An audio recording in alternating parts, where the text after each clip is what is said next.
Hi friend, तो संगवारी आप देख सकते हो यहाँ पे बस स्टैंड में बहुत ही बढ़िया सेव वाले आए हुए हैं, बेर यानी कि बोर, और दिखत हवे हरा हरा लेकिन मीठा हवे, बहुत ही जबरदस्त।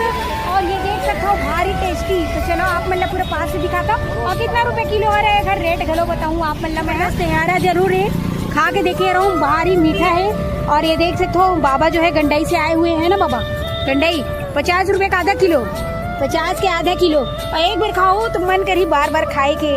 और ये अपन बस स्टैंड में है, जैसे कि आप मन देख सकते हो यहाँ पे, ये देखो यहाँ पे लेबर आए,